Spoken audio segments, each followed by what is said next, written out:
A positive attitude should never keep us from looking a potential negative square in the eye. It's the only way to find a way to deal with it, isn't it? It's the only way to find a way to make peace with it. It's the only way progress is ever made. And it's the best way I know to build trust and to maintain trust over a period of time. The song says, I believe for every drop of rain, a flower grows.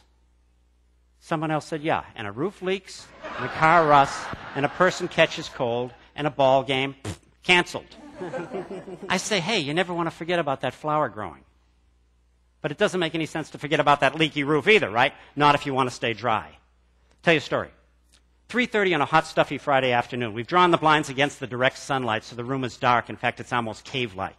The three people I'm with have been conducting job interviews since maybe about 8:30 in the morning, and I'm there kibitzing. I'm consulting. I'm trying to do something about a hiring process that has left this particular company with a 37% annual turnover rate. Yeah, they thought that was a tad high.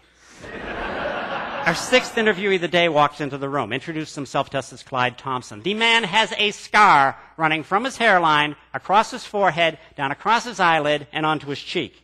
And his entire face is, more than a bit weathered, to say the very least. Now, the guy is well-groomed, but like myself, he has the kind of non-standardized body that can take a $3,000 Armani suit and make it look just like it was ripped off the rack at Kmart. Okay? It's the only reason I'm not wearing a $3,000 Armani suit today. Anyway, Clyde's got gray mustache, gray hair. The guy appears to be in his mid-50s. Now, we've got 3 strong candidates, only got 2 openings. And in 2 days of interviewing here, the boss, the division manager, has shown an unshakable desire for what she calls vigorous and energetic candidates, by which she means, anybody? Bingo, young.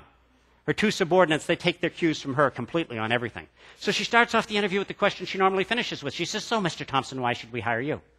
Clyde smiles, leans forward in his chair. He says, I'm 53 years old. I'm not pretty. I've been unemployed for almost 5 months now, ever since my last company went belly up. I have absolutely no experience in your industry. If you take a look at my application, you'll see there's a check mark next to the yes on that question about whether or not I've ever been convicted of a felony. I've applied for any number of other jobs.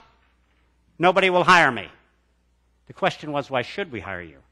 But Clyde's saying these things, and he's ticking his points off on his fingers as confidently as if he's talking about his Olympic gold medals, his Harvard MBA, his 7 years as CEO of General Motors.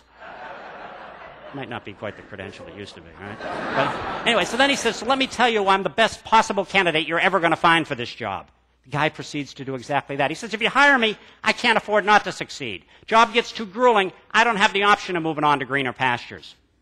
I don't even have brown pastures. He said, there are no other pastures for me until I'm ready to be put out to pasture. He said, I'm 100% committed. I'm as locked into this position as I was locked into that jail cell 35 years ago.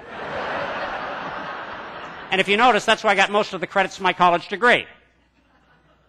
Fortunately, I never needed a master's, so I never had to go back. He said, but the things I've learned in that place, the formal and the informal training, have a huge amount to do with why I've been so extremely successful at every job I've had since then.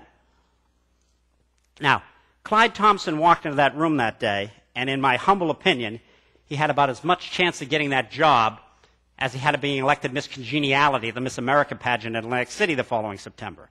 Then what's he do? Then he gives us all the reasons we might not want to hire him.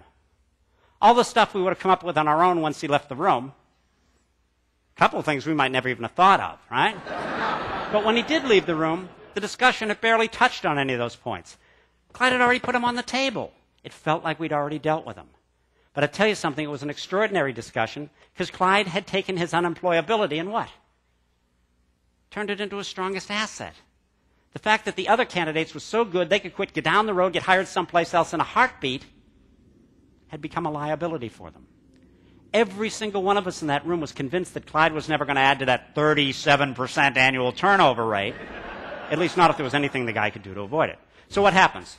Division manager makes Clyde her number 1 choice, numero uno.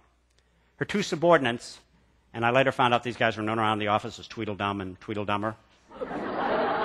No shock to anybody, they make the selection unanimous. Following Monday, they call up, actually Tweedledummer calls up and offers Clyde the job. Clyde asks for 24 hours to think it over.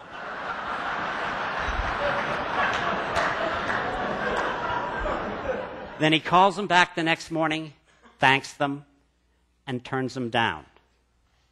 Because unemployable Clyde Thompson got himself a better offer. Now, I would suggest